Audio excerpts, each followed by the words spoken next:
ಖುಷಿ ಆಗ್ತೈತೆ, ತುಂಬಾನೇ ಖುಷಿ ಆಗ್ತೈತೆ ಅಜ್ಜಿ. ಬೇಡಿ ಅಜ್ಜಿ, ನಿಮ್ಗೆ ಆರೋಗ್ಯ, ನೀವು ದೇವ್ರು ಅವರು ದೇವ್ರ ಹತ್ರ ಕೇಳ್ಕೊಂಡು ಹೋಗಿ ಬಂದಿದ್ದೀರಾ, ನಿಮ್ಗೆ ಒಳ್ಳೇದಾಗ್ಲಿ ಅಜ್ಜಿ. ಅಜ್ಜಿ ನಿಮ್ಮ ಆಶೀರ್ವಾದ ತಗೋಬೇಕಂತ ನಾವು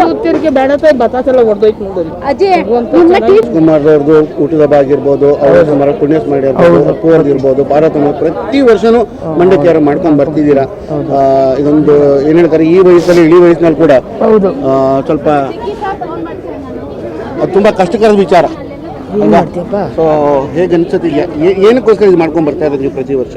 ಅದೇನು ಮನ್ಸಿಗೆ ಸಮಾಧಾನ ಆಗಲ್ಲ, ಇಲ್ಲಾಂದ್ರೆ ಮಾಡಲೇಬೇಕು. 4 ವಾರ ಮಾಡಿದ್ದೀನಿ. ಇವಾಗ ಕುರುಬ್ರಳ್ಳಿಗೂ ಕಳ್ಸಿದ್ದೀನಿ 1 ವಾರ, ಅಲ್ಲಿ ಪೂಜೆ ಮಾಡ್ತಾರೆ ಕುರುಬ್ರಳ್ಳಿ, ಹೌದು, ಅಲ್ಲೂ ಕಳ್ಸಿದ್ದೀನಿ 1 ವಾರ. ಇನ್ನೊಂದು ವಾರ ಅದೆಲ್ಲ ಹಾಕ್ತೀನಿ. ಎಷ್ಟು ವರ್ಷದಿಂದ ಮಾಡ್ತಾ ಇದ್ದೀರಾ? ರಾಜ್ಕುಮಾರ್ ಸತ್ತಾಗ್ಲಿಂದ 1 ವರ್ಷ ತಪ್ಪಿಸಿದ್ದೀನಿ. 1 ವರ್ಷ ಬಿಟ್ಟಿಲ್ಲ. ಯಾಕೆ ಅಷ್ಟು ರಾಜ್ಕುಮಾರ್? ಅದೇನು ಅವತ್ತಿನ ರಾಜ್ಕುಮಾರ್ ಪಿಕ್ಚರ್ ಅಂದ್ರೆ ಅಷ್ಟು ಇದಿತ್ತು. ಆಮೇಲೆ ಮಗ ಬಂದ, ಬೈತಾರೆ, ಇಲ್ಲಿ ಬಂದು ಕೂತ್ಕೋತಿ ಅಂತ ಬೈತಾರೆ. ಇಲ್ಲಿ ನನಗೆ ಬಂದು ಕೂತ್ಕೋತಿ ಅಂತ ಬೈತಾರೆ, ಅದಕ್ಕೆ ನಾನು ಕೂತ್ಕೊಂಡು ಭಯ. ಅಲ್ಲ, ನಿಮ್ಮ ಒಂದು ಆಸೆ ಒಂದು ಏನು ಈ ಥರ ಮಾಡಲೇಬೇಕು ಅಂತ? ಹೌದು, ಯಾರ ಕೈಗೂ ಕೊಡಲ್ಲ, ನಾನೇ ಕೂತ್ಕೊಂಡು. ಈ ಚಳಿಗಾಲಕ್ಕೆ ಪುರಿ ಎಲ್ಲ ಸಣ್ಣಗಾಗ್ಬಿಟ್ಟಿದ್ರಿಂದ ಎಷ್ಟಪ್ಪ ಬರ್ತೈತೆ ಸಾರ, ಪುರಿ ಮೆತ್ತಗಾಗ್ಬಿಟ್ಟು. ಭೇಟಿ ಆಗಿದ್ರ ನೀವು? ಅಪ್ಪು ಭೇಟಿ ಮನೆಗೆ ಕರ್ಕೊಂಡು ಎಲ್ಲ ತಿನ್ಸಿ ಫೋಟೋಗಳೆಲ್ಲ ನನ್ನ ಮೊಮ್ಮಕ್ಕಳ ಜೊತೆಗೆಲ್ಲ ಫೋಟೋ ಹಿಡ್ದವನೆ ಎಲ್ಲ ಐತೆ ಇದ್ರೊಳಗೆ. ಇವಾಗ ಶಿವಣ್ಣ ಅವ್ರು ಮೀಟ್ ಆಗಿದ್ರ? ಶಿವಣ್ಣ ಮೀಟ್ ಆಗ್ತಾರೆ, ಅದು ಇವತ್ತು ಬಂದವರು ಇಲ್ಲ ಗೊತ್ತಿಲ್ಲ.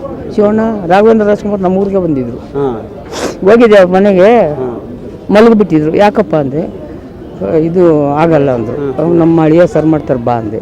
ಅವ್ರಿಗೆ ಕರ್ಕೊಂಬನ್ನಿ, ಆದರೆ ನಾನು ಬರ್ತೀನಿ, ಇಲ್ಲಾಂದ್ರೆ ಆಗಲ್ಲ ಅಂದ್ರೆ ವಾಪಸ್ ಬರ್ಬೇಕಂದ್ರು. ಆಮೇಲೆ ನಮ್ಮ ಮೊಮ್ಮಗನ ಕರ್ಕೊಂಬಂದೆ, ಅವ್ನು ಎಣ್ಣೆ ಗಿಣ್ಣೆ ಹಾಕಿ ಅವರೇ ಬಂದಿದ್ರು ನಮ್ಮೂರಿಗೆ, ಬಂದು ಮಾಡ್ಕೊಂಡು. ಹೌದು, ನಾವು ರಾತ್ರಿ 12 ಗಂಟೆ ನಾವು ಹೋಗ್ಲೇಬೇಕು, ಇಲ್ಲಿ ಬರ್ಲೇಬೇಕು, ಅಪ್ಪು ಸಾರು ದರ್ಶನ ಮಾಡ್ಲೇಬೇಕು, ಮತ್ತೆ ಅವ್ರ ಆಶೀರ್ವಾದ ತಗೊಳ್ಳೇಬೇಕು ಅಂದ್ಬಿಟ್ಟು ಇಡೀ ಕುಟುಂಬದವರೇ ರಾತ್ರಿ 12 ಗಂಟೆಯಿಂದ ಇಲ್ಲಿ ತನಕ ವೇಟ್ ಮಾಡ್ತಾ ಇದೀವಿ. ನಾವು ಚಿಕ್ಕ ಮಕ್ಕಳನ್ನೆಲ್ಲ ಕರ್ಕೊಂಡ್ ಬಂದಿದೀವಿ. ನಾವು ಊಟ ಇಲ್ಲಿ ತಿಂಡಿ ಇಲ್ಲಿ ನಮ್ಗೆ ಏನು ಬೇಡ, ನಮ್ಗೆ ಅಪ್ಪು ಸಾರ್ ದರ್ಶನ ಮಾಡ್ಬೇಕು ಅಂತ ನಾವು ಬಂದಿದೀವಿ. ಮತ್ತೆ ನಾವು ಇಲ್ಲಿಗೆ ಇದು 4ನೇ ಟ್ರಿಪ್ ಇಲ್ಲಿ ಬರ್ತಾ ಇರೋದು. ನಾವು ಇಲ್ಲಿ ಬಂದ ತಕ್ಷಣ ನಮ್ಮ ಅಪ್ಪು ಸರ್ ನಮ್ಗೆ ಅಲ್ಲೇನೆ ಆಶೀರ್ವಾದ ಕೊಟ್ಬಿಟ್ರು. ನಾವು ಇಲ್ಲೇ ಇದ್ದೀವಿ, ನಾವೆಲ್ಲೂ ಹೋಗಿಲ್ಲ. ಮತ್ತೆ ಹೊರ ಕೊಟ್ರು. ಮತ್ತೆ ನಾನು ಇನ್ನೊಂದು ಕೇಳ್ಕೊಳಕ್ ಇಷ್ಟಪಡ್ತೀನಿ, ನಮ್ಮ ಅಪ್ಪು ಸರ್ ಅವ್ರ ಮಗಳು ಹೊಟ್ಟೆಲಿ ಮತ್ತೆ ಅವ್ರು ಹುಟ್ಟಿ ಬರ್ಬೇಕು ಅಂತ ನಾನು ಕೇಳ್ಕೊಂಡೆ ನಮ್ಮ ಅಪ್ಪು ಸರ್ನ. ಅದನ್ನ ನಾನು 100% ನೆರವೇರಿಸ್ಕೊಡ್ತೀನಿ ಅಂತ ಅಂದ್ಬಿಟ್ಟು ಅಪ್ಪು ಸರ್ ರಿಯಲ್ ಮುಖದಲ್ಲಿ ಬಂದು ನನ್ಗೆ ಹೇಳಿದ್ರು. ನಂಗೆ ತುಂಬಾನೇ ಖುಷಿ ಆಯ್ತು. ಮತ್ತೆ ಇನ್ನೊಂದು ಕೆಲಸ, ನಮ್ಮ ಅಪ್ಪು ಸರ್ ಮಾಡದೇ ಇರೋ ಕೆಲಸನ ನಮ್ಮ ಅಶ್ವಿನಿ ಮೇಡಮ್ ಮಾಡ್ತಾ ಇದ್ದಾರೆ. ನಂಗೆ ತುಂಬಾನೇ ಖುಷಿ ಆಗ್ತಾ ಐತೆ.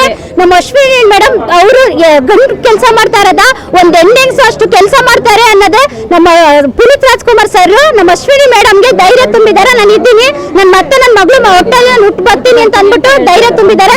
ನಮ್ಗೆ ತುಂಬಾನೇ ಖುಷಿ ಆಯ್ತೈತೆ. ನಮ್ಮ ಅಪ್ಪು ಸರ್ಗೆ ಜೈ ಹೇಳಕ್ ಇಷ್ಟಪಡ್ತೀನಿ. ಮತ್ತೆ ನಮ್ಮ ಅಶ್ವಿನಿ ಮೇಡಮ್ಗೆ ನಾನು ಜೈಕಾರ ಮಾಡಕ್ ಇಷ್ಟಪಡ್ತೀನಿ.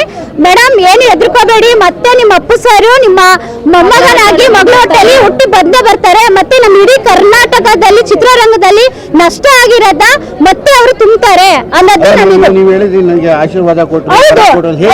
ಅಂದ್ರೆ ನಾನು ಇಲ್ಲಿ ಬಂದು ಅಪ್ಪು ಸರ್ ಹತ್ರ ಬಂದು ಕೈ ಮುಕ್ಕೊಂಡು ನಾವು ಕೇಳ್ಕೊಂಡು ಅಳ್ತು ನಾನು ಕೇಳ್ಕೊತಾ ಇದ್ದೆ. ನಾನು ಕೇಳ್ಕೊಂಡಾಗ ಅಲ್ಲಿ ಮೇಲಿಂದ ನಾನು ಇದ್ದೀನಿ, ನಿಮ್ ಕಷ್ಟನೇ ಆಗ್ಲಿ, ನಿಮ್ ಸುಖನೇ ಆಗ್ಲಿ, ನಿಮ್ ನೋವೇ ಆಗ್ಲಿ, ನಾವು ಹೊರ ಕೊಟ್ಟು ನಾವು ದೇವ್ರ ಹತ್ರ ಹೆಂಗೆ ನಾವು ಕೇಳ್ಕೊತೀವಿ ಅದೇ ತರ ಇವ್ರು ಹೊರ ಕೊಟ್ಟಿದ್ದಾರೆ. ನಮ್ ಕಷ್ಟನೇ ಆಗ್ಲಿ, ನಮ್ ನೋವೇ ಆಗ್ಲಿ ಅವ್ರು ನೆರವೇರಿಸ್ಕೊಡ್ತಾರೆ.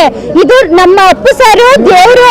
ಯಾರೇ ಕಷ್ಟ ಬರ್ಲಿ ಏನೇ ಬರ್ಲಿ ನಮ್ಮ ಅಪ್ಪು ಸರ್ ಹತ್ರ ಬಂದು ಕೇಳ್ಕೊಳ್ಳಿ, ಅವ್ರ ದೇವ್ರು ನಿಮ್ಗೆ 100% ನೆರವೇರಿಸ್ಕೊಡ್ತೇ ಕೊಡ್ತಾರೆ. ಆ ನಂಬಿಕೆ ನನ್ಗಿದೆ. ಅಲ್ಲ, ಅಪ್ಪು ಅವ್ರು ಇವಾಗ ನಮ್ಮನ್ನ ಆಗ್ಲಿ ಅಂದ್ರೆ ಮಾನಸಿಕವಾಗಿ ಅವರು ಆಗ್ಲಿಲ್ಲ ಅನ್ಕೊಳ್ಳಿ, ದೈವಿಕವಾಗಿ ಆಗ್ಲಿದ್ದಾರೆ. ಎಷ್ಟು ನೋವಾಗುತ್ತೆ ನಮ್ಗೆ? ತುಂಬಾನೇ ನೋವಾಗ್ತಾ ಇದೆ ಸರ್. ನಾನು ಬಂದಾಗ ತುಂಬಾನೇ ದುಃಖ ಆಗ್ತಿತ್ತು, ಇವ್ರು ಹೊರಗಡೆ ಬಿಟ್ಟಿಲ್ಲ ಅಂತ. ಮತ್ತೆ ನನ್ನ ಅಪ್ಪು ಸರ್ ಇಲ್ಲಿ ಬಂದಾಗ ನೋಡಿದಾಗ ನಂಗೆ ತುಂಬಾನೇ ಖುಷಿ ಆಯ್ತು.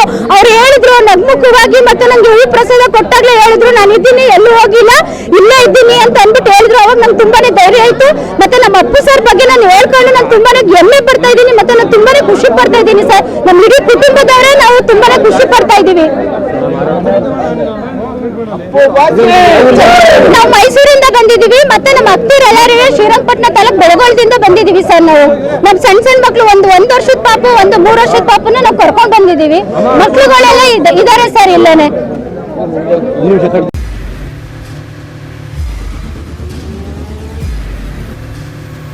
ಪ್ರಜಾಮಾರ್ಗ ನ್ಯೂಸ್, ಇದು ಜನಸಾಮಾನ್ಯರ ಧ್ವನಿ. ನಮಸ್ಕಾರ.